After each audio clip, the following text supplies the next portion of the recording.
Eh bien bonjour à tous messieurs dames, bienvenue sur cette nouvelle vidéo, j'espère que vous allez bien. Nous sommes le 1er août 2023 exactement, il est 21h13 donc on est quand même une bonne heure 15 voilà, avant la fermeture des marchés financiers, surtout pour forcément les marchés américains. On a quand même les marchés européens qui ont clôturé forcément. On a un CAC 40 qui a fini à 7406 points, on a clôturé à moins 1,22%, donc grosse chute quand même. On a été à plus de... Ouais, on a s'approché des 7500 hier, donc vraiment grosse et belle chute. Pareil pour l'Eurostox, on est à moins 1,10%, on est à 465 points. Le DAX qui fait un moins 1,26, donc plus fort que nous, plus grosse baisse que nous, on est à 16 240 points. Le FTSE 100, moins 0,43, on est à 7666. Le Dow Jones qui aujourd'hui s'en tire à peu près bien, on est à plus 0,17, 35 621 points. Le Nasdaq pour l'instant, toujours les deux indices américains, le Dow Jones et le Nasdaq qui cotent toujours. On est à moins 0,37, on est à 14 293 points. Le Nikkei 225, plus 0,92, 33 476 points. Le pétrole Brent qui fait aussi une baisse, moins 0,81%, on est à 84,87 $. Once d'or 1945 $.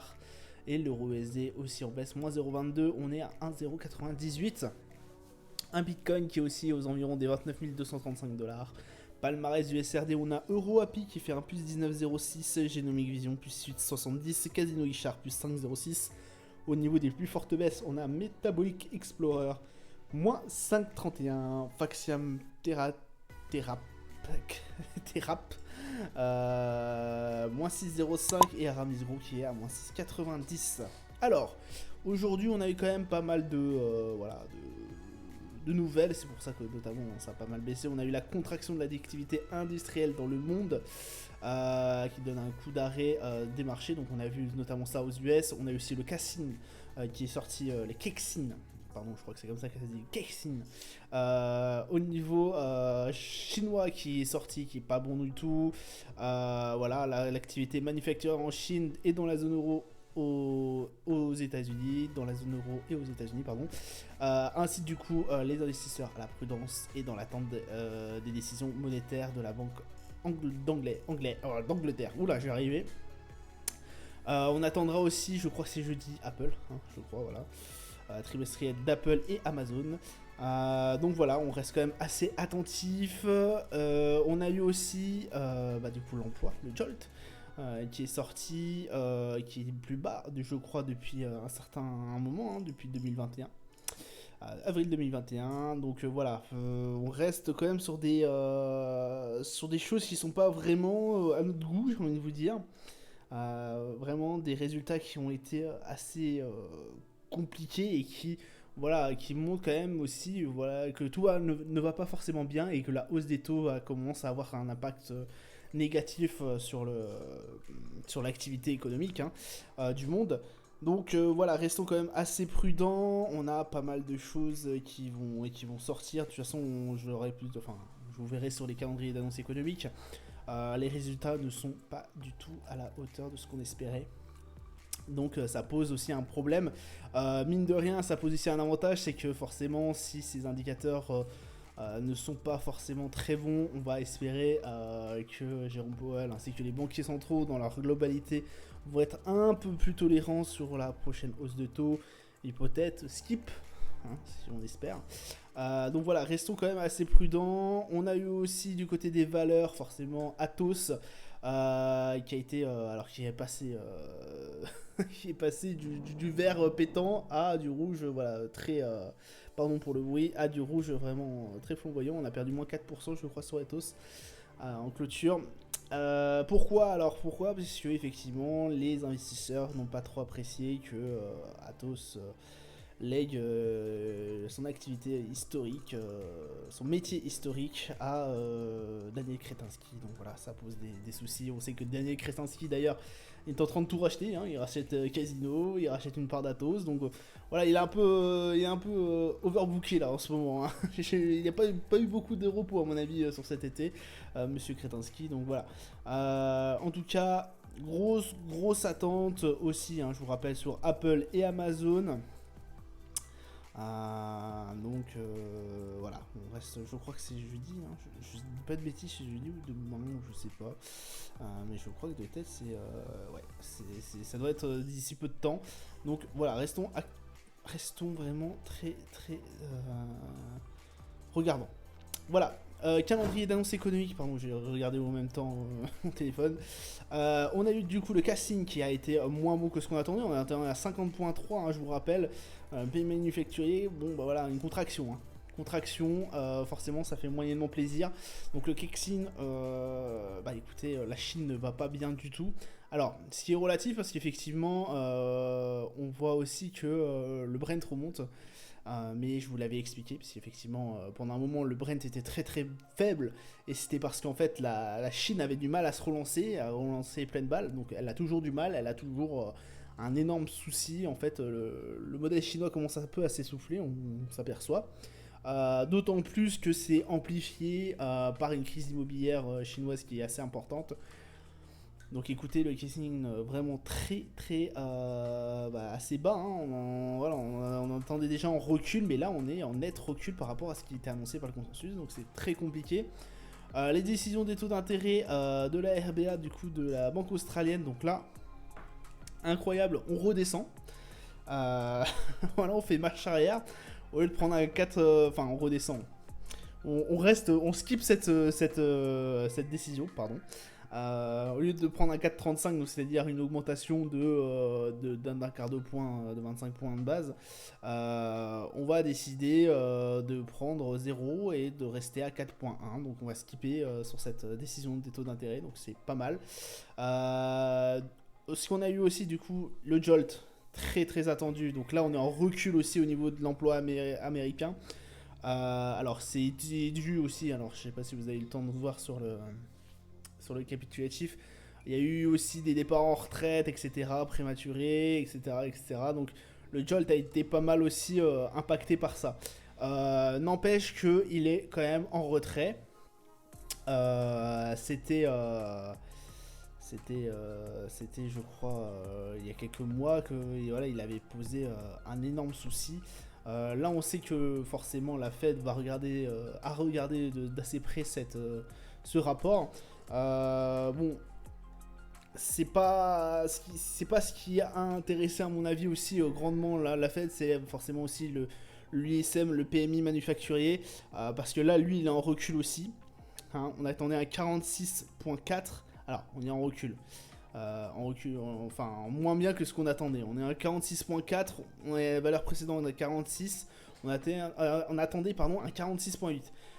Donc, mine de rien, ça avance un peu, mais c'est pas non plus autant que ce qu'on espérait. Voilà ce qu'on pouvait dire aujourd'hui. Demain, on aura la confiance des consommateurs au niveau de la Suisse.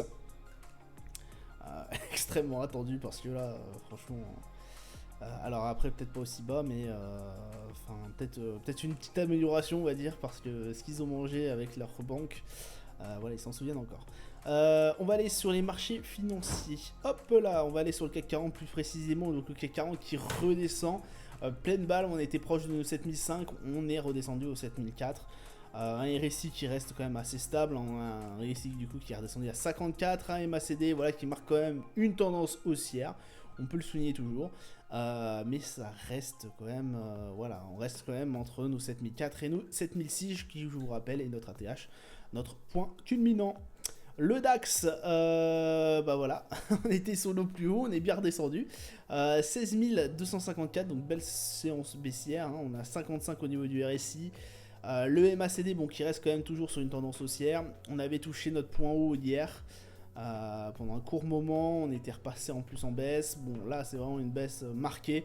Il va nous falloir peut-être un petit peu de temps, un peu plus de temps pour maintenant retrouver nos sommets. Bon, quoique, je pense que en plusieurs séances, c'est possible qu'on aille retrouver nos sommets. En tout cas, voilà pour le DAX.